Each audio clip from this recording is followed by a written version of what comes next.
When Hulu announced Alien Earth back in early 2024, many fans didn't know what to expect. Would this finally be the Alien project that lived up to the legacy of Ridley Scott's 1979 masterpiece, or just another flashy prequel destined to divide audiences? Fast forward to September 23, 2025, and the answer is clear. Alien Earth isn't just another spin-off.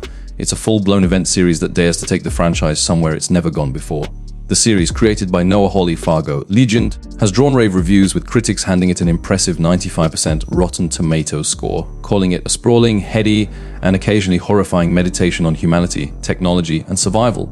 But here's the twist: fans aren't universally on board. The audience score hovers around 70%, revealing a gap between critical acclaim and fan reaction. And that's where things get fascinating, because while Alien Earth has stunned viewers with haunting set pieces, terrifying xenomorph encounters, and cerebral storytelling, it's also sparked some of the most heated debates in sci-fi fandom this year. Some say it's a masterpiece, others say it betrays the alien mythos, and right in the middle of this storm is the show's most intriguing figure, Wendy. The Wendy Xenomorph connection. Sydney Chandler's Wendy was already positioned as the show's emotional centerpiece, the first ever human consciousness downloaded into a synthetic body. She is both human and machine, vulnerable and powerful.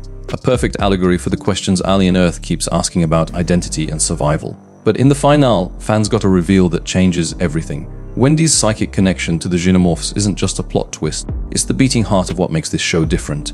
In one of the season's most shocking sequences, Wendy shares a silent moment of recognition with a xenomorph. No words, no fight, just a chilling, unexplainable bond that feels like both a truce and a warning. For longtime fans, this flips the script. The Alien franchise has always treated xenomorphs as the ultimate, or the creatures beyond empathy or communication. Yet here, through Wendy, we glimpse the unthinkable, a bridge between human and monster. This is where actress Sydney Chandler's comments after the finale became so revealing. In interviews, she described Wendy's connection as not about controlling the xenomorph, but understanding it, hinting at a more symbiotic relationship than viewers expected. And that raises the biggest question heading into a potential Season 2's. Is Wendy the key to coexistence, or the spark of an even bigger nightmare? Why this finale matters, what makes the finale so explosive, isn't just the action. Though yes, we get brutal xenomorph carnage, corporate conspiracies exposed, and betrayals that rewire the entire season. The real impact comes from how the show reframes the Alien universe. Instead of being a simple survival horror story, Alien Earth suggests that the monsters we've feared for decades might not be incomprehensible killing machines after all. They might be something we can connect with. That idea is both thrilling and deeply unsettling. It also ties into the franchise's long-running themes: human greed, corporate hubris, and the arrogance of thinking we can play God. Boy Cavalier and his Prodigy Corporation believe they can harness alien biology for profit. But Wendy, caught between human memory, synthetic body, and xenomorph empathy, may prove that the cost of meddling with forces beyond our understanding is always higher than we think. Should you watch Alien Earth? Here's where things get tricky.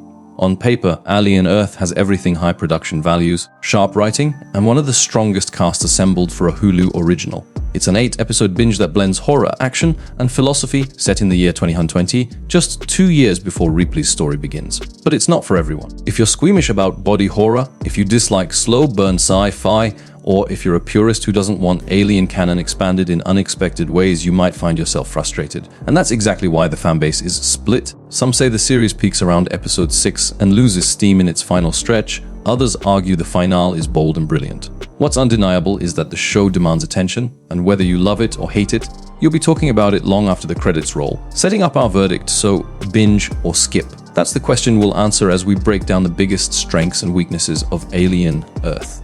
On one hand, it's visually stunning, philosophically rich, and narratively daring. On the other, it's divisive, occasionally uneven, and unapologetically intense. In the next section, we'll dive deeper into the pros, the reasons you should absolutely watch Alien Earth, from its gripping performances to its haunting visuals and thematic depth. Then, we'll balance that against the cons, the reasons some fans say it doesn't live up to the hype. For now, let's end part 1 with this question. When a show dares to change everything we thought we knew about xenomorphs, can you really afford to skip it if you're still wondering whether Alien Earth is worth the binge? Let's start with the undeniable strengths, the reasons why this Hulu original has critics calling it one of 2025's best new series. 1. It's accessible to everyone. Even newcomers, one of the biggest surprises is how easy it is to jump into. You don't need to have seen Alien 1979 or any of its sequels to follow the story. Sure, longtime fans will pick up on subtle nods and Easter eggs, but the series works perfectly as a standalone introduction. That accessibility makes Alien Earth not just for die-hard sci-fi fans, but for anyone looking for a gripping 8-episode binge. Think of it this way, this isn't a homework, heavy franchise extension. It's an entry point. And in today's crowded streaming landscape, that's a rare gift. 2. Wendy is a game-changer. Sydney Chandler's Wendy is unlike any protagonist the franchise has ever seen. Ripley gave us survival and resilience. Shaw and Daniels gave us tragedy and determination. Wendy, she's something entirely new, a hybrid of humanity and machine grappling with her place in a world where monsters aren't just out there, but maybe inside her too. Her psychic bond with the Xenomorph isn't just a gimmick, it's the emotional core of the series. When Wendy looks into the eyes of the monster, we see questions of empathy, fear, and identity play out in real time. And whether you find that beautiful or terrifying, it's unforgettable. 3. Stunning visuals and cinematography, from neon-lit cityscapes to claustrophobic ship corridors dripping with shadows. Alien Earth is gorgeous. Noah Hawley and his creative team lean into cinematic scale, making the show feel less like a TV spin, often more like a theatrical event. The camera lingers just long enough on details, the shimmer of synthetic skin, the twitch of a xenomorph jaw to create that uneasy mix of beauty and horror. It's stylish but never empty. Every frame feels intentional. 4. Horror that actually works. Let's be honest, horror on TV can be hit or miss. Sometimes it's watered down. Sometimes it's predictable. Not here. Alien Earth remembers that the scariest thing is often the unknown. There are jump scares, yes, but the true terror comes from slow builds, the sound of metal groaning in the dark, the silence before something moves just out of frame, the dread of knowing that no matter how prepared you are, the Xenomorph always wins. Episode 4's hive sequence, a masterclass in tension. Episode 7's lab scene, one of the most grotesque body horror moments Hulu has ever aired. If you're looking for real fear, this show delivers. 5. It's more than just monsters. Yes, the Xenomorph is here, and yes, it's terrifying. But the series doesn't stop at creature horror. It digs deeper into corporate corruption, into human ambition, into what it means to play God. Boy Cavalier and the Prodigy Corporation aren't just background villains. They're reflections of us, our greed, our arrogance, our hunger for power. The scariest thing about Alien Earth isn't the monster that stalks in the shadows. It's the reminder that humans might be the real predators. 6. The ensemble cast shines. Sydney Chandler may anchor the story, but she's surrounded by heavy hitters. Timothy Oliphant brings gravitas to every scene he's in. Essie Davis adds layers of complexity. Alex Lawther, Samuel Blenkin, and others round out a cast that feels lived in and authentic. Unlike some genre shows that lean too heavily on effects or lore, Alien Earth succeeds because its characters feel real. Their fear, their ambition, their mistakes, they ground the story, making the sci-fi horror resonate even more. 7. Themes that stick with you. The best alien stories are never just about survival. They're about what survival costs. Alien Earth doubles down on this, asking big questions about what makes us human. Can consciousness survive outside the body?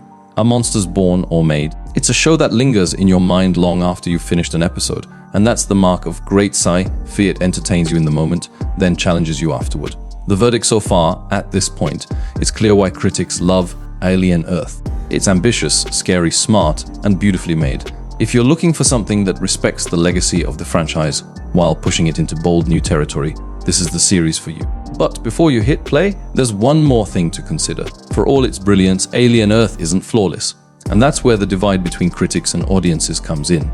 Some fans believe it loses momentum in its final stretch. Others say it tinkers too much with established canon.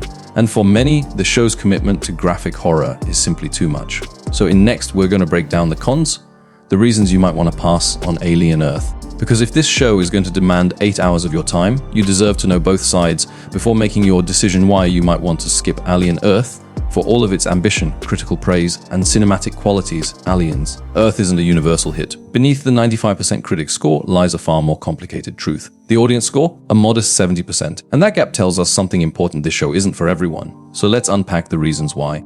1. It's not afraid to be disturbing, make no mistake. This is one of the most graphic series Hulu has ever released. From hybrid body horror to chest-bursting sequences that make Aliens 1979 look tame, the show leans hard into grotesque imagery. Episode 5's dissection lab left some viewers so shaken that many admitted to turning the show off mid-episode.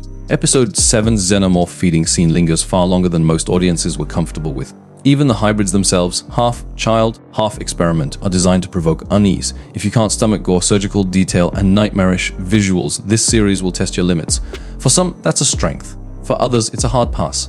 2. Polarizing canon additions, one of the biggest criticisms. Alien Earth dares to rewrite the franchise's mythology. Noah Hawley introduces new elements. Wendy's psychic link with the Xenomorph, Boy Cavalier's Lost Boys, and the osseless organism that don't exist in Ridley Scott's original continuity. While some fans find these bold and refreshing, others see them as unnecessary tampering with a franchise that already has a complicated timeline. It's a familiar debate, innovation versus preservation.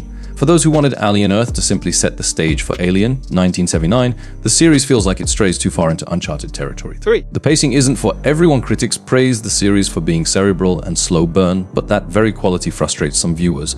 The first 2 episodes spend more time on corporate politics and philosophical dialogue than actual creature horror. The mid-season episodes 3 to 5 dives deep into character backstories, which some found fascinating but others labeled as filler.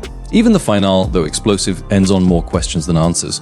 If you're expecting wall-to-wall xenomorph action, Alien Earth might feel too drawn out, too patient, too willing to let the horror simmer instead of explode. 4. The finale divided the audience on paper. The season 1 finale has everything: betrayals, fights, escaped creatures, and shocking reveals. But not everyone walked away satisfied. Some fans argue the ending undercuts its own build-up. Boy Cavalier survives, contained but not destroyed. The Lost Boys scatter. Wendy's bond with the Xenomorph is left ambiguous. And instead of closure, the story leans heavily into setup for season 2. For viewers who invested 8 episodes expecting resolution, that cliffhanger felt more like a stall tactic than a payoff. 5. The emotional weight can feel overwhelming. While the series' philosophical core is one of its strengths, it can also be exhausting. Themes of identity, trauma, abuse, and corporate exploitation are heavy, and they're delivered without much relief. There are no lighthearted moments, no levity to break the tension. Even the briefest smiles are tinged with unease.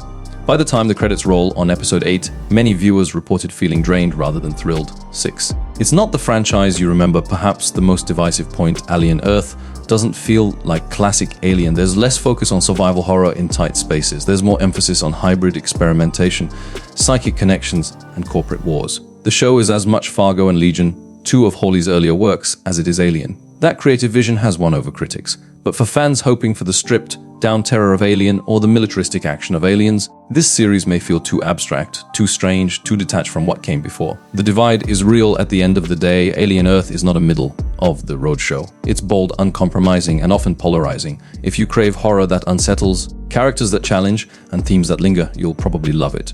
If you want comfort food sci-fi or a faithful prelude to the original Alien, you may walk away disappointed. And that's why the show has sparked such fierce debate.